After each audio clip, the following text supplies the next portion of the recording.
முதல் வாசகம். இறைவாக்கினர் எரேமியா எழுதிய நூலிலிருந்து வாசகம். அதிகாரம் 11. இறைவசனங்கள் 18-20 முடிய. ஆண்டவர் எனக்கு வெளிப்படுத்தினார், நானும் புரிந்து கொண்டேன். பின்னர் நீர் அவர்களின் செயல்களை எனக்கு காட்டினீர். வெட்டுவதற்கு கொண்டு செல்லப்படும் சாந்தமான செம்மறி போல் நான் இருந்தேன்.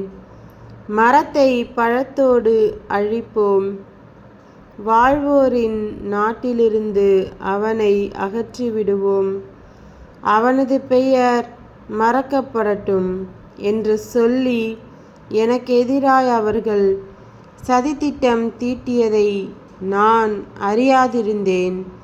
படைகளின் ஆண்டவரே, நீர் நேர்மையோடு தீர்ப்பிடுபவர். உள்ளுணர்வுகளையும் இதய சிந்தனைகளையும் சோதித்தறிபவர்.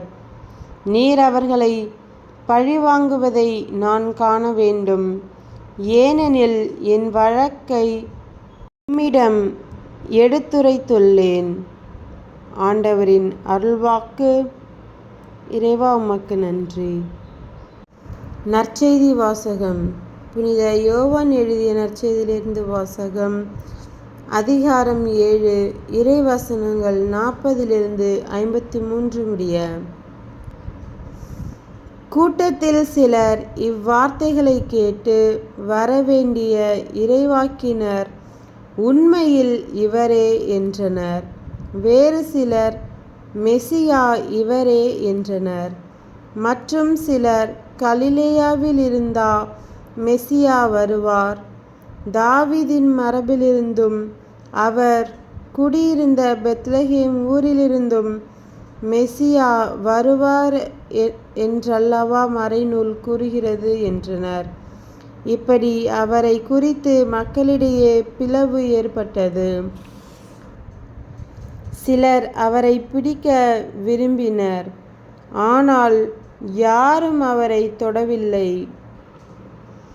தலைமை குருக்களும் பரிசேயர்களும் அனுப்பியிருந்த காவலர்கள் அவர்களிடம் திரும்பி வந்தார்கள்.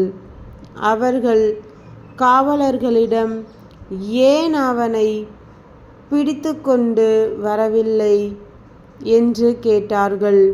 காவலர்கள் மறுமொழியாக, அவரைப் போல எவரும் என்றுமே பேசியதில்லை என்றார்கள். பரிசேயர் அவர்களை பார்த்து, நீங்களும் ஏமாந்து போனீர்களோ? தலைவர்களிலாவது பரிசேயர்களிலாவது அவனை நம்புவோர் யாரேனும் உண்டா? இம்மக்கள் கூட்டத்துக்கு திருச்சட்டம் தெரியாது, இவர்கள் சபிக்கப்பட்டவர்கள் என்றனர். அங்கிருந்த பரிசேயருள் ஒருவர், நிக்கதேம், அவரே முன்பு ஒரு நாள் இயேசுவிடம் வந்தவர். அவர் அவர்களிடம் ஒருவரது வாக்குமூலத்தை கேளாது, அவர் என்ன செய்தார் என்று அறியாது, ஒருவருக்கு தீர்ப்பளிப்பது நமது சட்டப்படி முறைமையாகுமா என்று கேட்டார். அவர்கள் மறுமொழியாக, நீரும் கலிலேயரா என்ன? மறைநூலை ஆய்ந்து பாரும். அப்போது கலிலேயாவிலிருந்து இறைவாக்கினர் யாரும் தோன்றுவதில்லை என்பது அறிந்து கொள்வீர் என்றார்கள். அவர்கள் ஒவ்வொருவரும் அவரவர் வீட்டுக்கு சென்றார்கள். கிறிஸ்துவின் நற்செய்தி. கிறிஸ்துவே உமக்கு புகழ்.